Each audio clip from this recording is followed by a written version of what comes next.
So yesterday I started to read the paper that been shared with Dr. Ibrahim, the guideline from European Society of Cardiology. I try to select the only one valve, mitral valve, and I will mention the quick point that's been created as new أو reviewed في last guideline. So as usual, I do like the presentation to be like talking to myself. So it will be like interactive. Few questions, just answer it. Keep the answer in your background, mind background, and after the guideline, you see the shortness of breath, lower limb edema. Otherwise, vitally stable apart from atrial fibrillation with heart rate of 131. The echo showed the left ventricular end-diastolic diameter 36 millimeter, LB wall thickness 1.3, and end-diastolic diameter index 19, ejection fraction 50. No originality, and left atrial diameter 55, with left atrial biplane index 43 and annulus is 36. She has severe mitral regurgitation, but the valves look smooth, not thickened, and the jet is very central, not eccentric. Pulmonary artery systolic pressure is 45. You digest this information. Unfortunately, you don't have an image.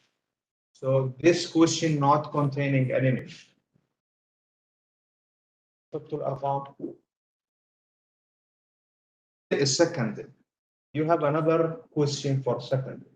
Is this secondary mitral regurgitation due to atrial disease or due to ventricular disease? Well, mix, well, I don't know, well, still in doubt, probably primary. صعب السؤال. ما هو صعب كثير لكنه كونفيوز لكنه سهل. Let us say it's atrial, okay? So which one is correct about the atrial, about this MR? What important to know is just primary or secondary. This is enough to guide the mind. Is this correct or incorrect? Is it? So which one is correct? What important? طيب العبارة الأولى. What important to know is primary, secondary. It's enough to guide the mind. Is this sentence is correct? ما فقط شيل وات. يعني هل بمجرد حلو يعني السكندري كلهم التريتمنت واحد؟ لا بس so it's not important is to know primary or secondary. ما هي important. If I know it is primary or secondary, is this is enough to guide my therapy? It is going to guide your therapy, but it's not enough to guide you. المعنى I know this is primary. Read the next. Important to know which type of secondary, atrial versus ventricular, because the treatment is different. This is correct or wrong? Yes, this is right. يعني السكندري atrial يختلف التريتمنت عن الفنتريكولر. معناته الأول غلط. معناته العبارة الأولى خطأ. يعني كونها طيب secondary MR here is the best approach for choice regardless the type.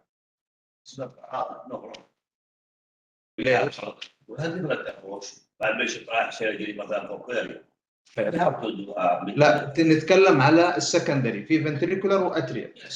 هل في فرق بينهم؟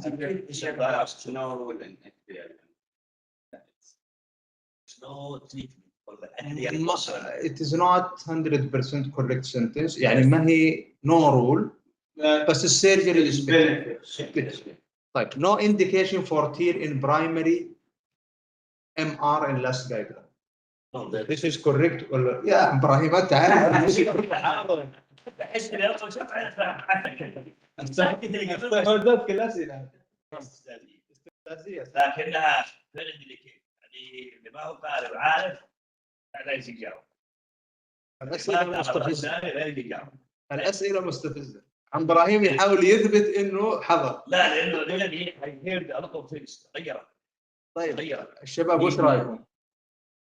Is there any indication of tear in primary? Yes, للاسف الان فاست داون لكنها جايزه. طيب when I read the paper that Dr. Ibrahim he shared with us the بصراحه حقك الويب سايت الله يجزاك خير. So I feel that the people in European community start thinking in a different way when they are treating the valvular heart disease. Valve disease is not like selecting a patient with a mitral stenosis and do balloon and forget about it. It is not this way at all. And people now recognize that a lot of center, a lot of scattered interventionalists here and there, collecting the case, doing the procedure and forget about the case. And this is one of my friends, he said, I'm collecting all aortic stenosis patients. After TAVI, I do block for all of them in WhatsApp. يجمعهم تضيفهم في الواتساب سوي لهم تابي بعدين يبلغ. As usual, when we are evaluating the guideline, you have to we have to remind you with this class of recommendation. So class 1, 2A, and 2B, class 3. And you have also to know this part of the evidence, the level of evidence, because a lot of changes now.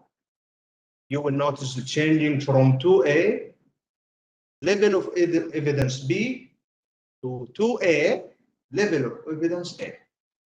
So in the same class, but changing from A to B or from B to C. So you have to know this by heart. Right. So this is a new concept. They emphasize on it. They call it heart valve network.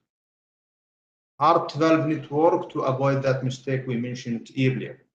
Not to forget anything related to the patient prior to the procedure, during the procedure, or after the procedure. So what is this network content of? What's the difference between heart valve center and heart valve clinic? So there is a criteria to have a heart valve center. Actually, yesterday when I reviewed it, our center is fulfilling this criteria. So institute, cardiology and cardiac surgery department, 7/24 hour. We have it, صح? Cardiac surgery available 7/24 hour. High procedural volume, multimodality imaging, and data review and educational program. The data regarding the valve center and about the why? Because those people probably need to be referred because they are labeled as high risk. So transfemoral TAVI, for example, with very low coronary ostium, that there has been risk for coronary occlusion during the TAVI inflation, they are very high risk. And those people need very experienced heart valve center. And the other example, like difficulty femoral anatomy, bicuspid aortic valve, severe calcification of the LVOT, BVL, one of the most complex cases, need to be repaired, and complex TEER. Redo, this is all related to the transcatheter intervention. For surgical site, those people are very high risk. You have to send them for high experience center. High risk procedure like redo, minimal invasive and robotic valve surgery need to be done by expert. Complex mitral valve repair like Barlow disease, when you have all the valve, including the alveolus, is prolapsing. Anterior leaflet prolapse because most of the time they end up with a SAM, and severe mitral annular calcification because surgery on those patients are very complex. Cross procedure and endocarditis also labeled as high risk patient need to be referred in expert center. This slide is very important. I expect that every single patient with a valve disease being referred to have one of those. Otherwise, labeled as simple and need to be done in any. Right.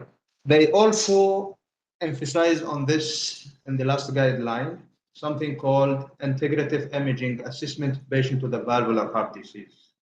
Why it is important? Because the valve disease is not just a diagnosis of valve disease and taken for surgery. Valve disease needs something called evaluation of the valvular heart disease dynamics. So you have to follow up the patient at 0 day, and then you see the progress of the disease to see this and to assess the patient's severity of progress. Associated disease and condition. It is very important when you are treating a patient, for example, with aortic stenosis and he had HOCM, not like aortic stenosis with amyloidosis, not like a degenerative aortic stenosis. It's very, very important. Most of the people selecting the case of aortic stenosis, doing a TAVI, for example, and they forget about the associated disease and condition. If you have a patient with amyloidosis, severe aortic stenosis, you know that there is a very strong association between aortic stenosis and amyloidosis, right? If you treat the aortic stenosis and left the amyloidosis, you did not improve your patient mortality at all. And a lot of other examples. Assessment of extravalvular cardiac disease, and you have to be very careful. Extravalvular, it does not mean extra cardiac.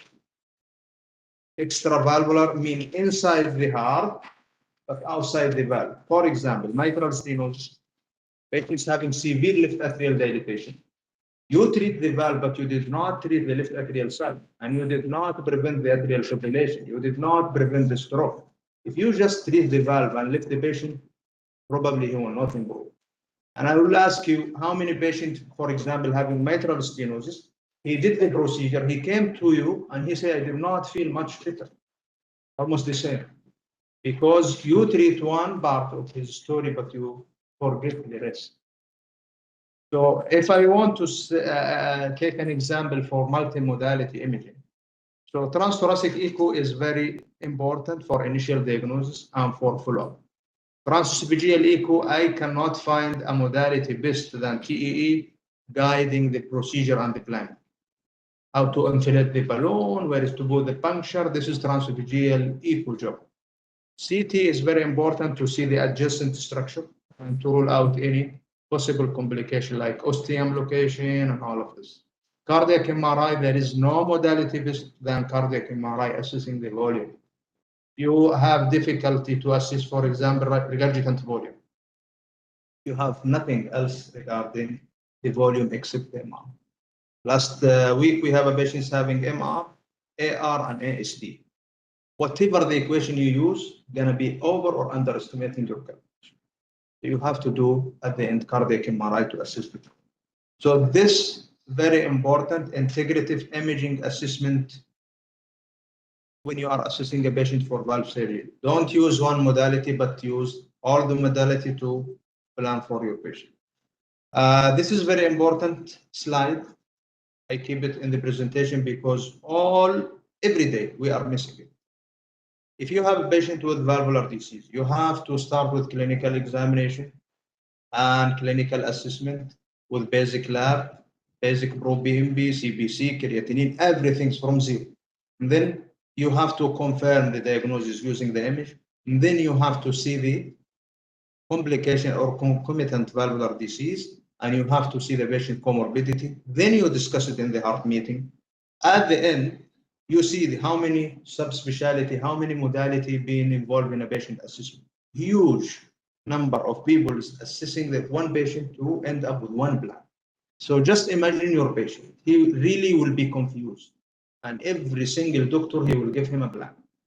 So this is very important. So